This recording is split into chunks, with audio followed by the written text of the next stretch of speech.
Yo, what's good with y'all niggas? It's your boy, it's Langston coming at y'all with this is a new type of video I'm doing. I usually don't do movie reviews and shit, but today we finna do a movie review on Friday the 13th, part 2. Now this movie, this movie came out in 1981 and was directed by Steve Miner.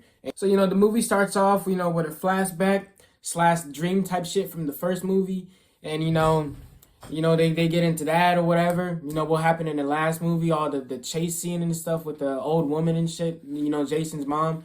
But, basically this movie is about, it's nothing crazy. It's not a big complex plot, It's about, a group of camp counselors, training at Camp Crystal Lake. And, they sit down, they talk about the stories with Jason and shit. They have intimate moments and shit. You know how these Friday the 13th movies go. We started off with the second one because the second one, this is the first one with Jason. We'll get to the first one soon. The first one doesn't have Jason in it, but I just wanted to start out with Jason. You feel what I'm saying? The cinematography is really good, and it makes you feel like you're the POV stalking thing, it actually makes you feel like you're stalking the person. It's good. The killer POV stalking image is good. The acting is believable, is very solid, is very good. There's just one character named Scott, he harasses this bad shorty. He slingshots her butt. That shit's funny, that shit's cool, you feel me? The counselor house is packed, and it actually feels like a counselor's house. It looks and feels very lively and shit. These people, they feel very, very real. They're very, very relatable. The movie has very, very solid pacing. Very, very solid pacing. It doesn't feel like it drags. It doesn't feel like, you're on one scene for too long. But sometimes it's very, very, suspenseful. There's just one scene where there's a cop. We're literally seeing a cop run for, I think a full minute or two. We're watching a cop run. You feel what I'm trying to say? But yeah, besides that, the pacing is good. You feel what I'm trying to say? Like I said, the main thing that makes this movie very solid, very good, is how, believable and relatable the characters are. They feel like actual teenagers.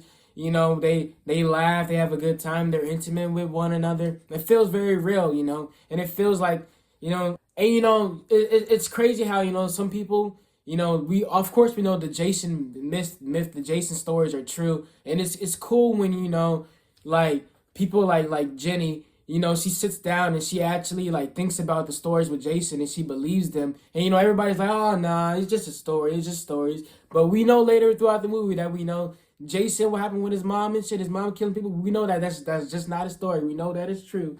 We know that is true. Now let's talk about Jason himself, Jason in this film. Now, one thing I like about Jason in this film, okay, let's talk about his design real quick. He's just wearing overalls, with a little sack over his head, right? But look, one thing I do like about Jason, although he has a very generic design, he's very, very animated throughout the film. Usually throughout Jason films, he usually walks like this and stuff. He's very, very slow. We see Jason run in this movie. We see him animate in this movie. It's very, very cool. Very, very great. I love the Jason actor in this movie. You feel me? He doesn't have this 6-foot big unbelievable build. He's built like a normal person in this movie.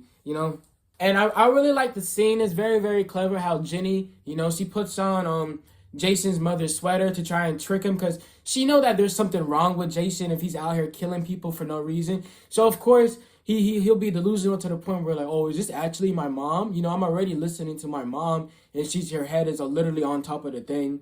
You feel me? Anyway, that's really it. The jump scare at the end is pretty solid. It's pretty good. It's surprising. This movie, it was good, man. It was surprisingly good. I was expecting it to be super duper cheesy, super duper corny, but it was actually pretty good. It was pretty solid. I really enjoyed this movie. I really did. This will be a good ass movie to watch with your girl and shit. It's cool. It's whatever. It's not this cinematic masterpiece, but it's cool. It's a good fun watch. I give it a 7 out of 10. Anyways, this is Langston Reviews. I don't really got too much else to say. I'm out. Let's get it. Let's go.